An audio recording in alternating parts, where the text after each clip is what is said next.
bueno, y el- bueno, creo que ha sido con el tiempo que el- esto influye en la distorsión del audio, pues sí. Pero si esperamos mucho atrás sin darle más vueltas, ¿no?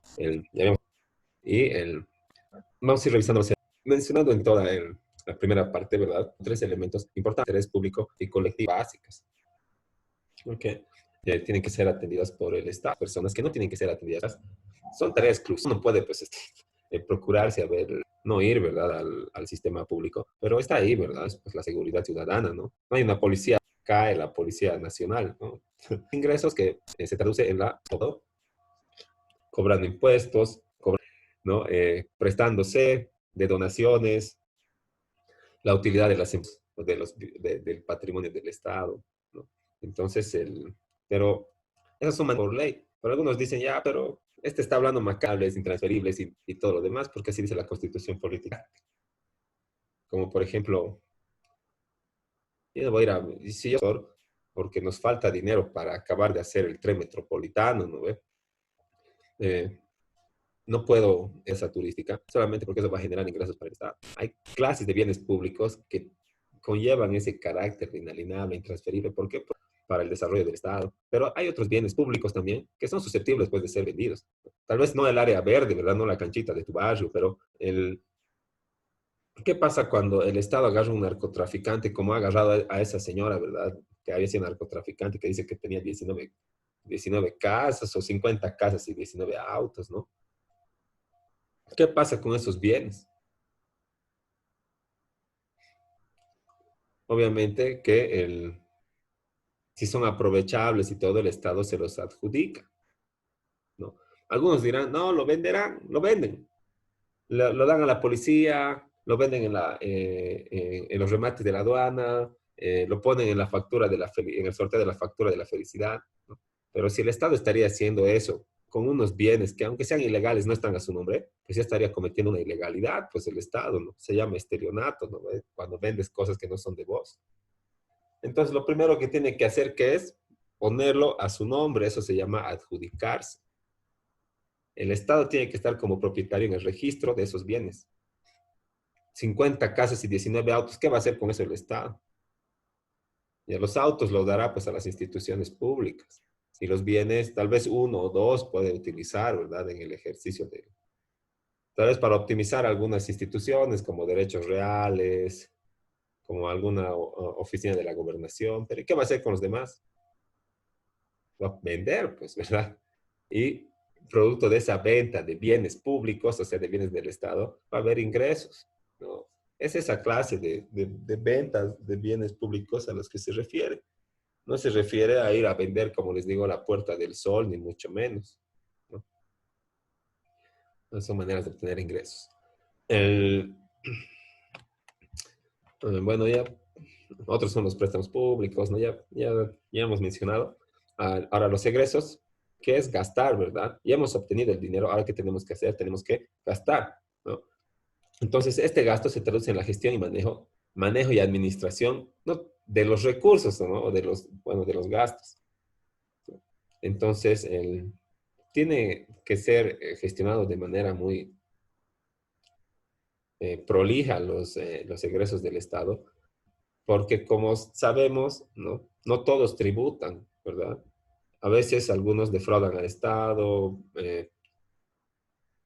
prescriben sus obligaciones y otras que afectan los ingresos públicos, ¿no?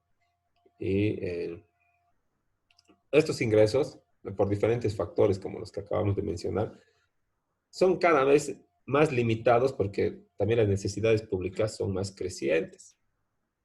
Entonces, tiene que haber una gestión, como les digo, muy prolija, muy profesional para manejar y administrar los gastos o los egresos o los recursos, ¿no? A efecto de que de la manera más óptima puedan atenderse las necesidades públicas y prestarse los servicios básicos esenciales para que se pueda ejercer de manera plena los derechos. Entonces, y el interés público, ¿no?, ya es la satisfacción material de las necesidades, pues, ¿no? he obtenido recursos de impuestos, ha habido una partida presupuestaria, hemos dicho ya vamos a hacer un hospital, han hecho el hospital y han ido las personas y se han hecho curar, ¿verdad? ¿Qué ha pasado? Ha satisfecho una necesidad pública de orden básico, como es la salud. Entonces, a eso se refiere el interés público, a la satisfacción de las necesidades identificadas, ¿no? Y el Estado así pues hace, ¿verdad? Primero identifica en qué estamos mal, cuáles son nuestras necesidades y luego ve de dónde saca plata para, para prestar el servicio, para satisfacer esa necesidad. Tal vez estamos en campaña electoral y como buen candidato estoy identificando necesidades que están siendo, bueno, derechos que no están siendo cumplidos, necesidades, servicios básicos que no están siendo prestados de manera continua ni de manera óptima, ¿no? Entonces, que en mi campaña, ¿qué hago? Voy a atender, digo, voy a atender el uno, voy a atender el otro, voy a atender el tres. Entonces, esta, esta identificación deriva a una erogación de recursos, ¿verdad? O sea, primero identifico y después gasto, ¿no? Primero veo las necesidades y después veo de dónde voy a sacar la plata para atender lo que he dicho que voy a atender. Pero las personas hacemos al revés, ¿no? Primero obtenemos el dinero, vemos de cuánto disponemos y de acuerdo a eso vemos qué necesidad vamos a satisfacer, ¿no? Entonces no se llevan de la misma manera el, las finanzas públicas, ¿no? La actividad financiera del Estado que la actividad financiera privada, ¿no? El, ahora, en cuanto al contenido de la materia del derecho financiero, ¿no? El derecho financiero es, como les decía, un término genérico o una materia más genérica, ¿no? Que contiene varias, o sí, que contiene varias especies, como el derecho tributario, el patrimonial, y lo vamos a ir viendo, ¿no? Que hacen a toda la normativa conexa a la actividad financiera del Estado, que tiene que ver con tres puntos esenciales, como ya hemos revisado, ¿verdad? El ingreso, el egreso y el gasto público. Entonces, el contenido del derecho financiero, ¿no? Es, en primer lugar, el ordenamiento jurídico de los recursos económicos del Estado, ¿no?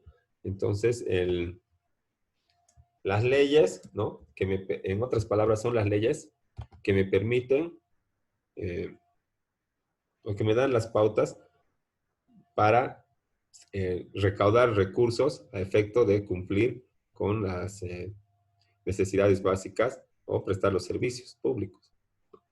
Entonces, es eso en primer lugar, ¿verdad? El ordenamiento jurídico de los recursos económicos del Estado y además, en segundo lugar, las disposiciones legales que regulan la gestión financiera a través del presupuesto general, ¿verdad? ¿Cómo obtengo en primer lugar?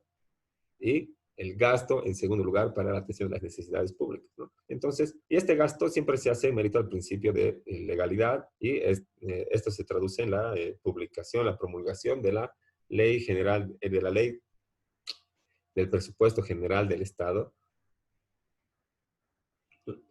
el, y con apoyo de las instituciones, de la parte administrativa ya del gobierno central y los niveles inferiores de gobierno, se hace posible esta gestión de la actividad financiera del Estado en cuanto a recaudar y gastar el monto recaudado, que como hemos ya especificado, no es pues de propiedad del Estado, ¿verdad? Es de propiedad ni siquiera es de todos, ¿verdad? Es de los contribuyentes, ¿no? Porque todos los días vemos un sinnúmero de personas que están inmersos en la economía informal por diferentes motivos, ¿no? O sea, no vamos a criticar las actividades económicas, ni el trabajo, ni nada, pero no pagan tributos y administran sus propias utilidades sin tener que estarse privando de una parte de estas, diciendo ya, esto corresponde a impuestos, esto corresponde a impuestos, y esto para pagar al contador, ¿verdad? ¿No? Entonces ahí están en desventaja los formales, y parecería que aquí en Bolivia ser formales, pues para sonsos, ¿no? porque pagas, te rajas todo, y nunca ves que lo formalicen al informal, ¿no? Y tampoco ves que tus necesidades básicas sean atendidas de buena manera o que los servicios que presta el Estado sean de calidad, ¿no? Más bien son deficientes, ¿verdad? Y por eso es que nadie quiere ir al Viedma, ¿verdad? Si tengo plata, lo último que voy a pisar va a ser el Viedma, ¿no? Si tengo dinero, lo último que mis hijos van a pisar va a ser el colegio fiscal, ¿no? Y así, ¿verdad? Pero tal vez soy contribuyente, ¿no? O lo más probable es que sea contribuyente. Entonces, ¿qué voy a hacer? Voy a soportar el gasto público de los bienes de los bienes y servicios que yo no uso, ¿no? Y no es que no use porque no quiera, no, no uso porque son deficientes, ¿no? Entonces, eso ya tiene que ver con el, con la política financiera del gobierno de turno, pues, ¿no?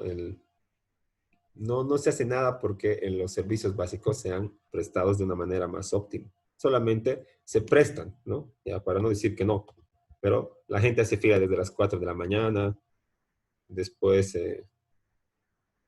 vas a derechos reales, te dicen, volver en 10 días, vuelves en 40 y no está todavía. El, y, y así, ¿verdad? Tienes que, para sacar carnet de identidad, tienes que peregrinar, tienes que ir un día al banco, hacer una tremenda fila, tienes que al día siguiente despertarte a las 4 3 de la mañana solamente para sacar tu cédula, ¿sí? ¿A quién le sirve que estés identificado? O sea, las instituciones, ¿no? O sea, también es un derecho todo, pero es algo bien funcional para, si cometes un delito, si quieres beneficiarte de un bono, si quieres abrir una cuenta, si quieres trabajar o lo que sea, necesitas tu carnet de identidad, ¿verdad? Pero tú estás aportando, aunque sea 17 pesos al Estado y tienes que estar, pues, peregrinando, ¿no ve? Primero por querer pagar y después por querer estar en regla, por querer tener tu cédula, que esté todo actualizado, ¿no? Pero para el que le vale, ¿no? ¿Cuál es este? No hay, parece que no habría castigo por el incumplimiento, ¿no? Ahora, algunos dicen, pero les clausuran cuando no están con NIT, cuando no tienen, ¿qué se llama? Licencia de funcionamiento, ¿verdad? Ya no hablaremos de los puestos ambulantes ni nada de eso, ¿no? Y te clausuran y ¿qué pasa? Ya no hay multa económica, te clausuran, pero ya no hay, y dicen, no hay clausura definitiva porque afecta al derecho al trabajo, ¿no? Pero como no estás inscrito, no puede aplicarse la sanción de 6 días, después 12, después 24, ¿no? La sanción progresiva. Lo que hacen es clausurarte. ¿Y hasta cuándo te clausuran? Hasta que te regularices. Pero no vas a ser sonso, ¿no? Mejor es abrir al lado o en otro lado lo mismo, así, sin ir ni nada. Y otra vez te clausurarán y así, ¿no? Y eso es lo que hacen, ¿verdad? Primero aparece Pollos, Don Carlos Méndez, ¿verdad? Y después aparece Pollos Don Méndez Carlos, ahí en el mismo lugar. Entonces, falta mucho por hacer, digamos, en materia de regular ah, impositivamente a otros sectores para que además pueda ser mucho más eficiente, mucho más de calidad los servicios públicos, ¿no? Y que el contribuyente formal no se sienta que es el único que soporta todo el peso del gasto público cuando ve uno que se dedica a lo mismo que él, que vende lo mismo y todo en el mismo precio, que está ahí al lado de su puerta y que no paga alquiler, que no tiene obligaciones formales ni materiales, no paga contador, no paga impuestos, no hace declaraciones juradas ni nada por el estilo, pero tiene sus ingresos, ¿verdad?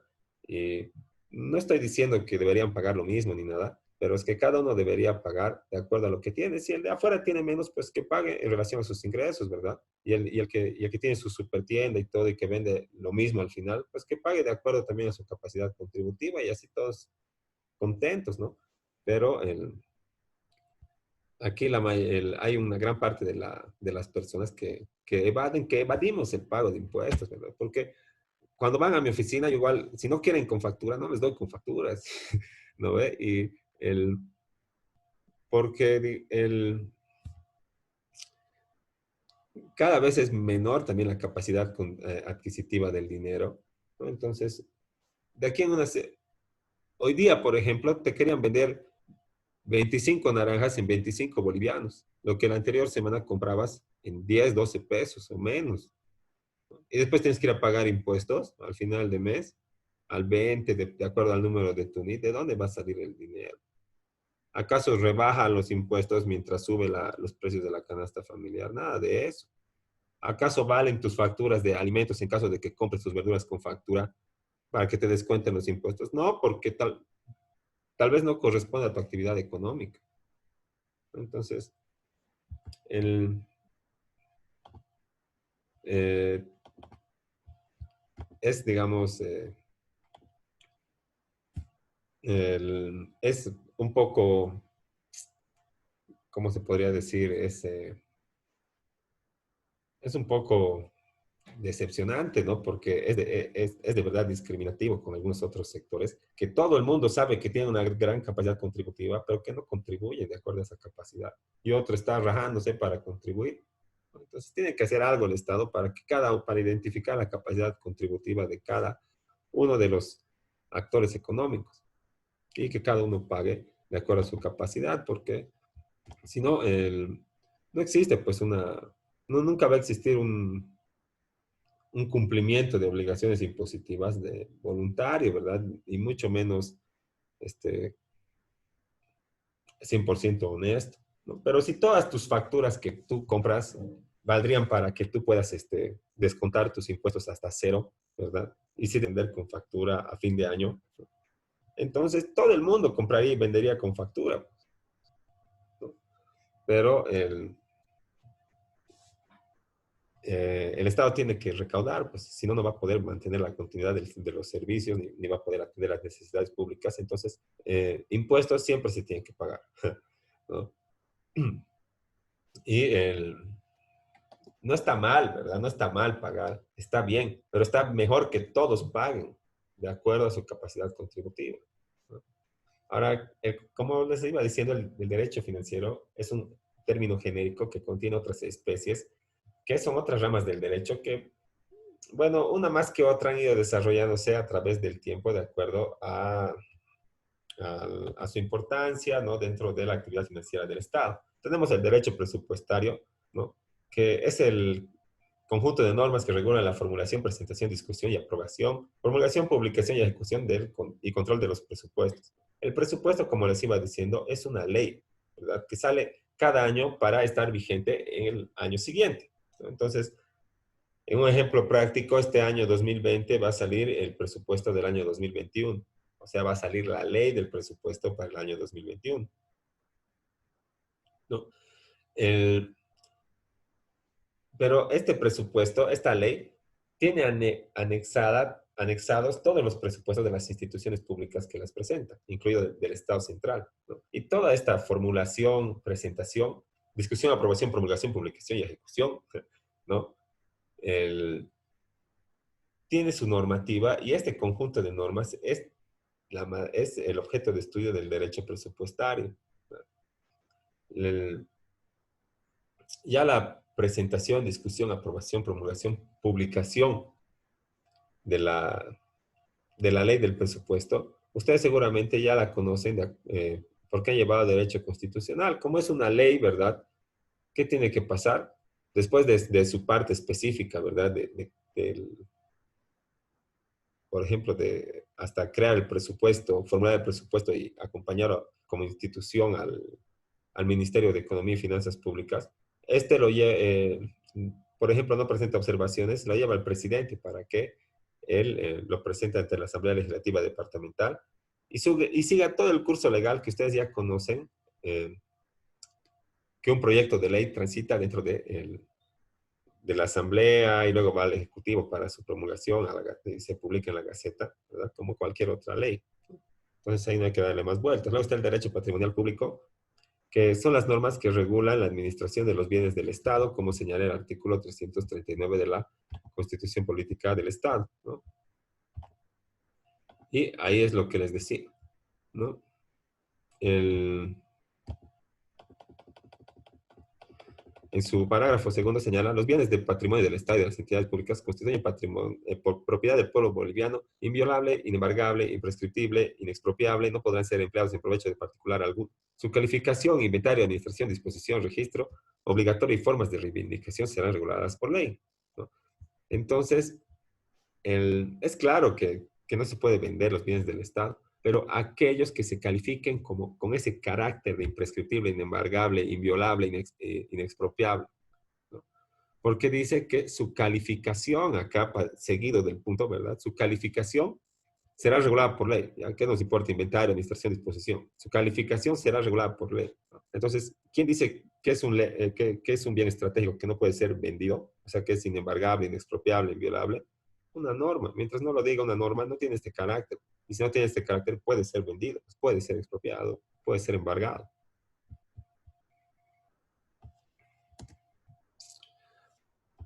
Ahora, otra rama del derecho que contiene el derecho financiero es el derecho monetario y bancario público, ¿no? Hay derecho bancario también de las entidades. El derecho bancario también es,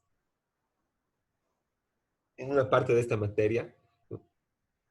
Regula la constitución, la creación, ¿verdad? La continuidad de las instituciones que trabajan como bancos y de la relación de estas entre estas con el Estado y de estas con sus usuarios financieros o sus clientes, ¿no?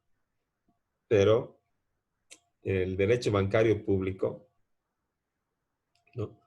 Lo que regula es el sistema financiero, ¿verdad? Y las instituciones en las que el Estado ingresa también al mercado de las entidades de intermediación financiera, mediante la constitución de sociedades, ¿no? Por ejemplo, una sociedad anónima mixta, como hay un banco que se llama BDP, el Banco de Desarrollo Productivo, SAM, Sociedad Anónima Mixta. Hay que decir que el Estado está participando, entonces es un banco público que tiene sus objetivos de política financiera, ¿no? Entonces, eso es materia de objeto del derecho bancario público. Y el derecho monetario que regula las políticas de emisión monetaria, reservas internacionales, regulación del sistema y otras que son atribuciones, por ejemplo, del Banco Central de Bolivia. El Banco Central de Bolivia no puedes ir vos a ahorrar y quererte prestar, ¿no? El Banco Central de Bolivia tiene sus propias atribuciones. Ahora, también está el derecho tributario, que es, entre otras cosas, la rama que más ha sido desarrollada de aquellas contenidas por el derecho financiero. Y eso es en razón de que en mérito al derecho tributario se obtienen los recursos. Entonces, todo el momento tiene que ir actualizándose porque la actividad económica, las relaciones que surgen del ejercicio de las actividades económicas van volviéndose cada vez más complejas, ¿no? Y van surgiendo nuevos modos de ejercer las actividades económicas que hacen que el derecho tributario sea más dinámico que otras ramas del derecho, porque en todo momento se está actualizando de acuerdo a eh, eh, al ejercicio de las actividades económicas, de la prestación de servicios, eh, la venta de bienes muebles y inmuebles, ¿no? Por ejemplo.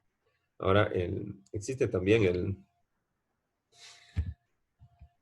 el derecho del crédito público, ¿no? El Estado, como sabemos, tiene recursos limitados y aunque cobre impuestos y tenga utilidades y venda sus bienes y cobre multas y establezca sanciones, nunca le va a alcanzar para uh, atender las necesidades de toda la población. Entonces, necesita conseguir de alguna fuente externa o interna, pero que no tenga que ver con los impuestos, algunos recursos.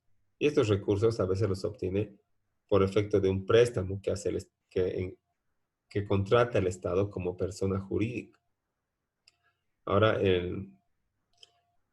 estos préstamos son regulados por el derecho del crédito público, que se encarga de la actividad tendiente a conseguir financiamiento económico, como ya les había dicho, de fuentes internas y externas con la contratación de préstamos. Y como todas las materias del derecho, ¿no? Y no es la excepción el derecho financiero, tiene sus fuentes reales y formales, ¿no? Bueno, tiene las fuentes reales, bueno, les quería decir que entre las fuentes formales están las clásicas, ¿verdad? Las que se ven en todas las materias del derecho. Y también están las fuentes reales, eh, que son las normas que que se adecúan a la realidad histórica, o sea, que surgen de un momento social histórico determinado y que se vuelven una ley. Y cuando dejen de tener eh, esta relación con la realidad histórica, ¿verdad? Con el momento que se ha vivido en su promulgación, entonces pierden su eficacia, como ha sido el Decreto Supremo 21060. Entonces, y por eso señala, cuando las fuentes reales que motivaron una norma desaparecen, ya no se justifica la vigencia de esta, que puede en consecuencia ser derogada o abrogada. Entonces podríamos decir que las fuentes reales son las costumbres, ¿no? Y las fuentes formales son los principios generales del derecho, que son eh, valores generalmente, universalmente aceptados, y que sirven de inspiración para las normas y para la resolución también de los casos difíciles que están atendiéndose sobre una laguna normativa, tal vez sobre un choque o contraposición de normas o de derechos.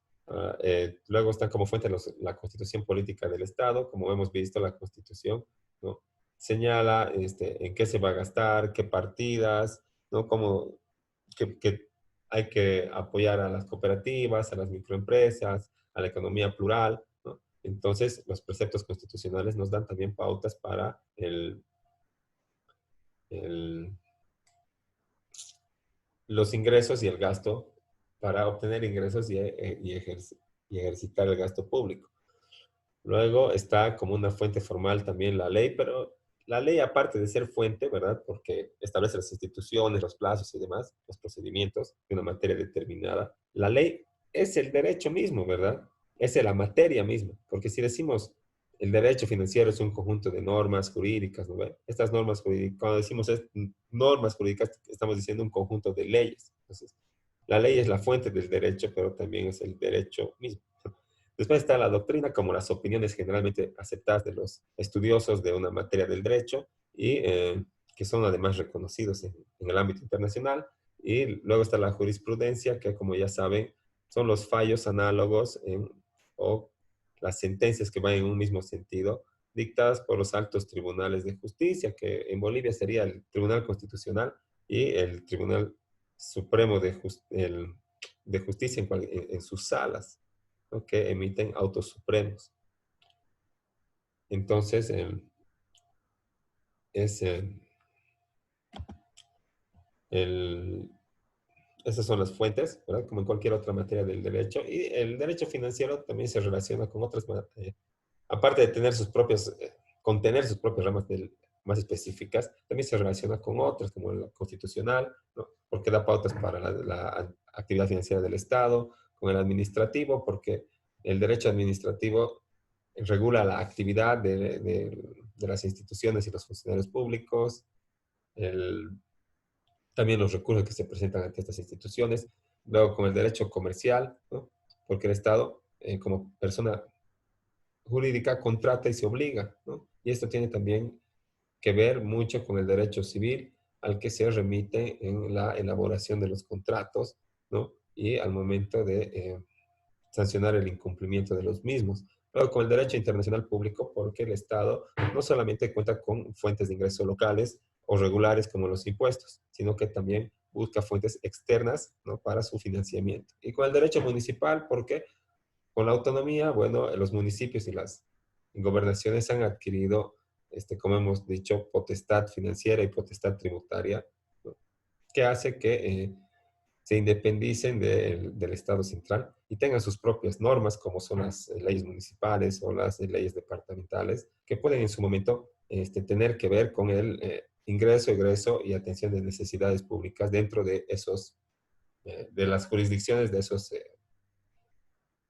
esos niveles inferiores de gobierno, ¿no? Y bueno, esa es la lección. Si tienen alguna duda, es ahora el momento. En caso de que no, bueno, quedamos aquí. Además, les mando la presentación del de PowerPoint y también este archivo de Word, donde en la última página, aparte de tener el resumen y un poco más desarrollado todo, ¿no? En la última página está lo que deberíamos, las actividades que deberíamos hacer, que es un pequeño mapa conceptual de este tipo, del ejemplo, y el cuestionario que está acá, y que, bueno, les voy a compartir en el grupo del WhatsApp nomás las tareas para que tampoco los compañeros que no han podido regularizar su situación y que lo van a hacer, no se perjudiquen, ¿verdad? Sí, por Entonces, favor, doctor. les voy a compartir en el WhatsApp y lo resuelven y lo envían a mi correo, que también les voy a compartir en el grupo del WhatsApp. Entonces, podemos quedar ahí, ¿no? Gracias, Y doctor. nos vemos en la siguiente clase y la tarea también para la siguiente clase, ¿no? Han puesto seguramente todo su nombre en el chat grupal y no se olviden de hacerlo si es que no lo han hecho. Y nos estaríamos viendo en la siguiente clase para pasar al tema número 2 y apurar un poquito hasta terminar lo que es el derecho financiero y poder empezar con lo que es el derecho tributario, lo que desde mi punto de vista es más aplicable al ejercicio profesional de los abogados que vamos a hacer. Entonces, nos vemos en la siguiente clase y hasta